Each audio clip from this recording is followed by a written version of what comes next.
Akhir-akhir ini keadaan sekitar bikin kita makin ngerasa 2020 bener-bener keulang. Angka kasus kian membludak, orang-orang makin resah di rumah, dan tiap detiknya HP kita penuh informasi yang bikin bingung, gak tahu mana yang benar dan mana yang bikin celaka. Dan yang paling serem, beredar kabar kalau vaksin udah dalam tanda kutip membunuh puluhan orang. Sebenarnya seberapa efektif sih vaksin yang kita terima? Apakah sepadan sama risikonya? Dan benarkah disuntik vaksin bisa bikin kita meninggal?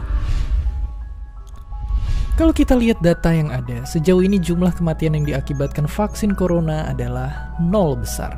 Alias vaksin-vaksin ini justru aman, bukan malah bikin meninggal. Manfaatnya itu jauh ngalahin risikonya. Jarang ada efek samping ringan dan sangat-sangat jarang ada efek samping berat. Ya, itu nyatanya karena bikin vaksin itu proses dari A sampai Z-nya udah ribet banget buat ngejamin keamanan dan kemanjurannya sendiri. Makanya penting juga buat nyalain alarm waspada sama vaksin yang uji klinisnya buru-buru dan bikin ragu-ragu.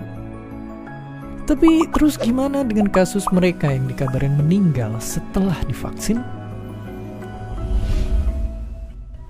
Oke, pertama-tama kita sepakatin dulu kalau vaksin tentu nggak bikin kita terjamin aman dari semua skenario maut. Dan pahamin juga kalau dua hal yang mungkin berhubungan tentu nggak serta-merta jadi sebab akibat. Kasus-kasus kematian setelah divaksin ternyata habis dicek ada penyebabnya masing-masing. Meskipun begitu, resiko pastinya tetap ada. Tapi penelitian-penelitian juga belum bisa buktiin kalau vaksin itu nyebabin kematian.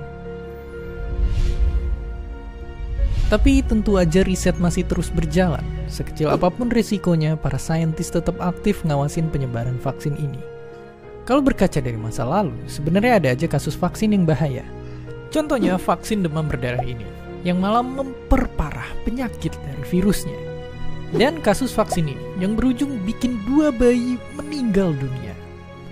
Untungnya, vaksin corona yang kita punya nggak ada satupun yang munculin fenomena kayak gitu, dimana vaksin malah ibarat jadi bumerang buat badan kita. Kalaupun ada efek berat, otoritas kesehatan bakal neken tombol rem darurat buat narik dan neliti ulang vaksinnya. Apapun langkah terbaik, bakal didorong para saintis buat nyelamatin kita dari pandemi ini. Ngomong-ngomong vaksin, pernah gak sih kalian bingung kenapa Indonesia udah mulai vaksinasi tapi malah banyak yang kena? Apakah iya vaksin justru bikin kita beresiko kena COVID? Dan tentu aja enggak. Gampangnya, pertama-tama, vaksinasi kita itu masih lumayan jauh dari yang diperlukan buat herd immunity.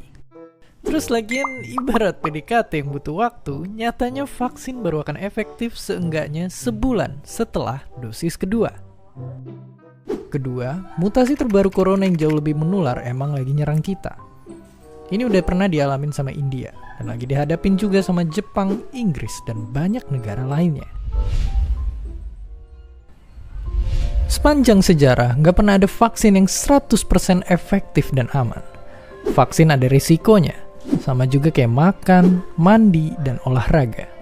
Tapi apa itu bikin kalian jadi nggak mau makan, mandi, dan olahraga?